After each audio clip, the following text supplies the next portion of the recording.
разработени? Еве сме во кујната, подготвени да си подготвиме некаков утрински оброк.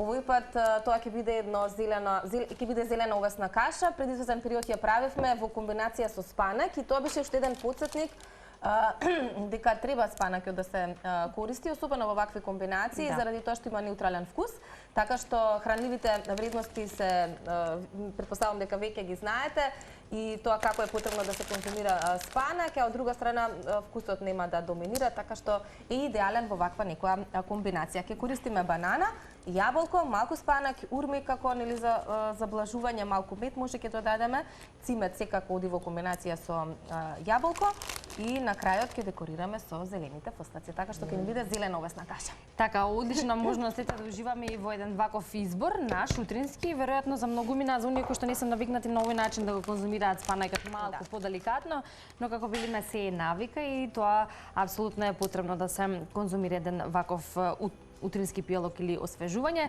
и ако не брзате многу, се разбира да ги исчистите стаците како една физичка активност со рацете рано наутро.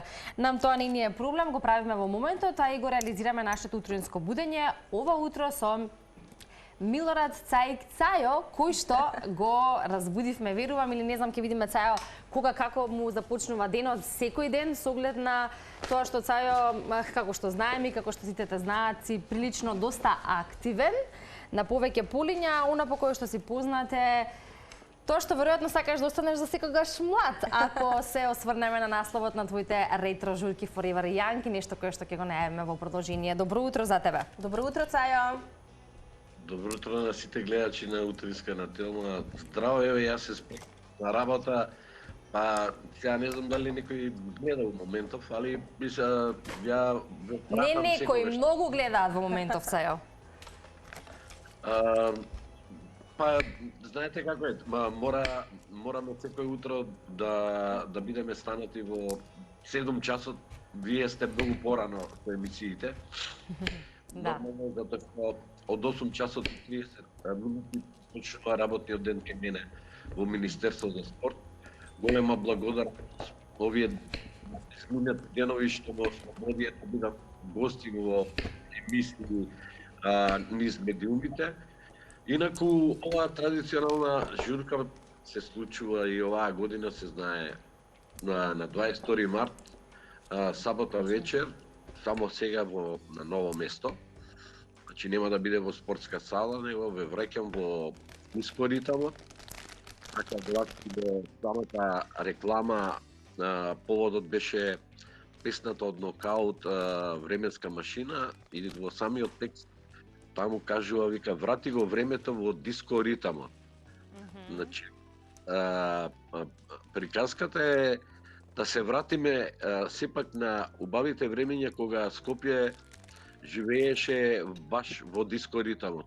Скопје имаше многу култни места, како што беа Мусандра, Таверна, Панорама, Турист, Огниште. Тука се поновите дискотеки кои вие ги паметите, тоа се Маната или Ла Фабрик, Хард Рок, после тоа летните дискотеки како што беа Текила, па околу Скопје имаше дискотеки Зелен рај, па на езеро Треска, кој многу луѓе го паметат, имаше дискотека Санта Моника и така натака.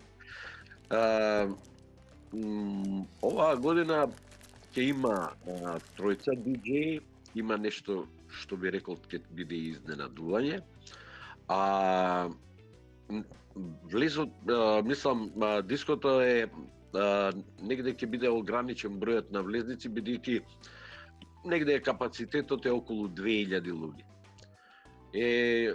Од тоа што... Молам? Новата локација, велиш, која ќе биде за Forever Young, журката? Евент центар, тоа е кај нова железничка, поранешно Колосеум. Добро.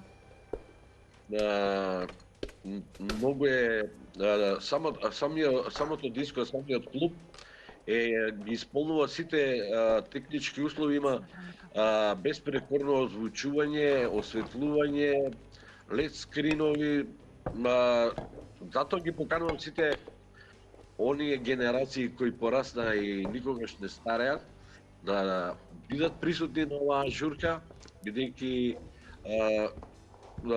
самата атмосфера ќе ме врати пред години назад во 80-тите и 90-тите години, кога секогаш живеевме да идеме во диско.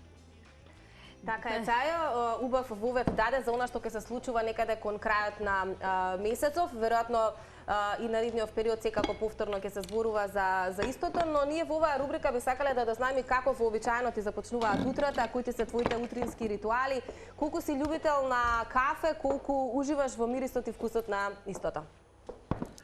Па сега поминаа тие години кога бев многу голем љубител на кафе. Пијам само едно кафе наутро и толку. И тоа е доволно за сите обврски да се завршат во текот на денот? Па, мислам дека сега да не биде негативно ова да звучи, се ослободив од кафето и некој бев зависник, па најмалку 4 до 5 кафења дневно пиев. Па да, тоа е доста многу. 5 кафења на ден. На работа и така да го намалив ова темпо во изминативе 7 години, пијам само утринско кафе, значи дома, а на работа кога сум не пијам кафе воопшто. Да, што значи како поминуваат годините, веројатно и тие некои навики се менуваат, но за човек кој што веројатно пиел кафе, како што се многумина од нас, денот не започнува без кафето, барем едно утринско кафе треба да се напиеме.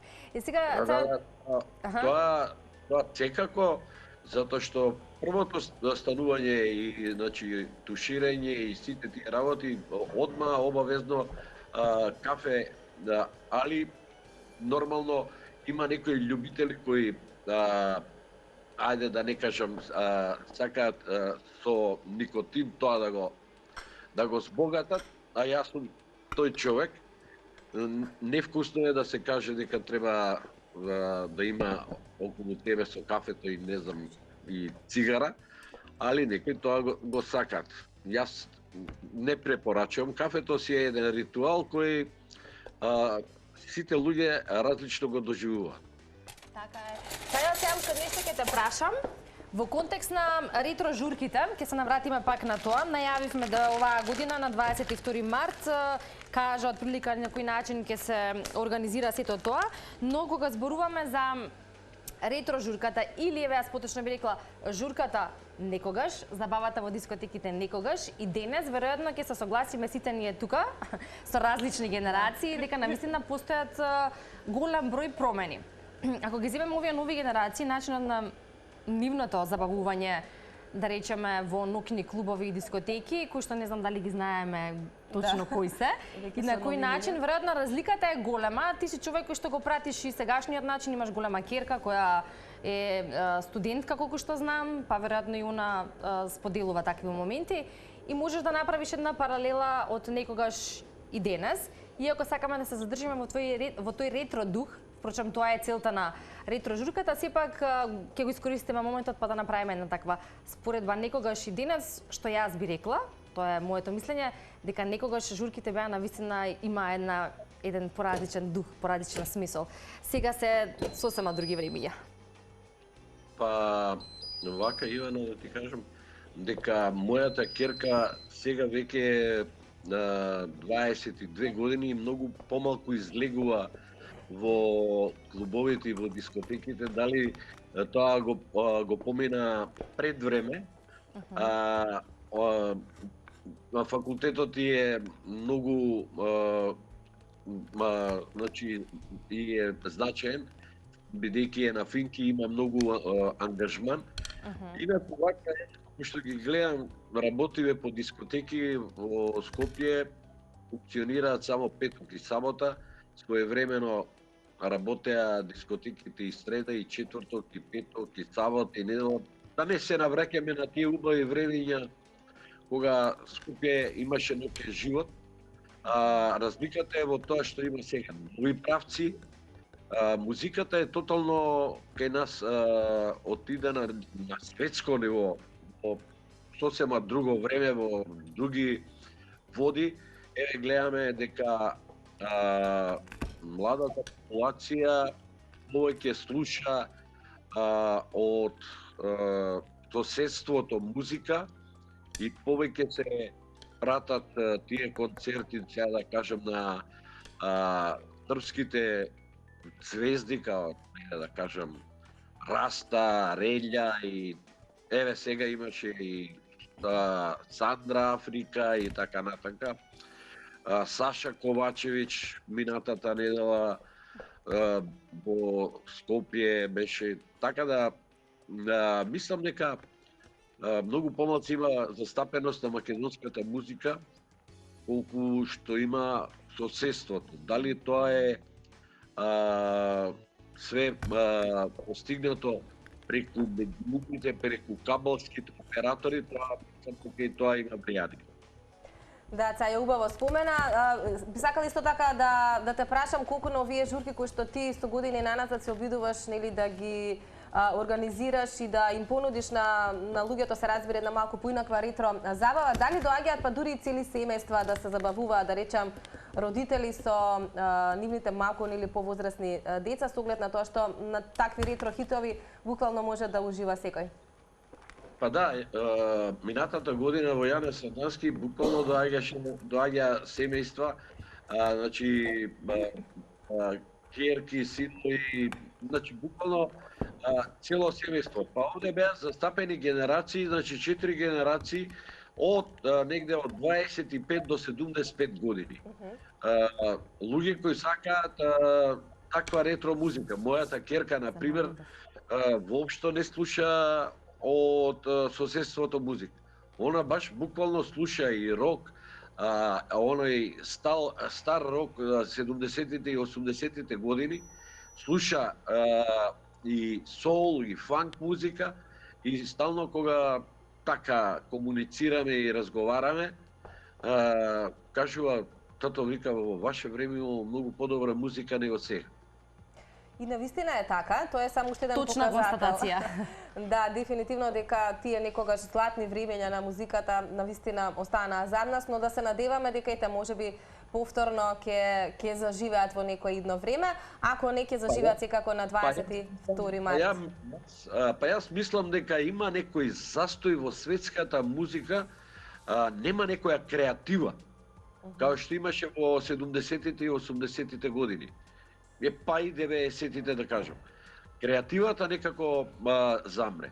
Дали немаат самите композитори некоја инспирација, текстописци, аранжери, не знам што е причината, али тоа се тие златни години кои направија да ова ретро журка ќе биде збогатена со таква музика. И да не заборавам да ги поканам луѓето да ги набават влезниците во Розеверо 2, Тобако Симпо, сите места продажни на Литература МК и ЈК Травел. Цената е сосема нормална, 600 денара е влезот на ова ретро журка и ве поканувам да дојдете да се забавуваме и да заборавиме на она што се вика секој девие, едноставно да се вратиме во младоста, бидејќи младенци. Ние сме секогаш вечно млади. Тогаш ќе бидат како прв или втор ден од пролета, така што и младенци и се во едно ќе биде убав повод да дојдат многумина и да се забавуваат. Да, Цаја, ти благодариме што се вклучи утрово, ќе се надополнам на тоа што велиш дека можеби тие времиња во смисла на музиката на еден таков начин нема да се вратат, повеќе фактори постојат за тоа. Тоа е една тема која што треба да реализираме, верувам, во иднина, за тоа колку технологијата има улога во сето тоа, но затоа потоа минутите за утринското будење се тие ги поминавме заедно, квалитетно и информативно што се однесува до ретро журката која што ја најавивме заедно на 22 март и оние кои што не следат ова утро, а верувај се во голем број, ќе можат да ги набават картите како што спомена на места каде што се уште се достапни и да побрзаат бидејќи како што спомена повторно, бројот е ограничен. Имаш уште, ако ја разбрав добро, до 8:30 започнува работното време, уште еден час малку да поуживаш во утринските ритуали заедно со утринска и со останатите наши теми, а до следно видување верувам пост журката со впечатоци ќе имаме можност повторно да се видиме. Ви благодарам и на вас. И секој добро и ги поканувам гледачите нека бидат присутни како гости на самата журка. Така е. Поздрав, Поздрав, Цајо, убав има ден. убав ден и љубав остаток од овој вторник.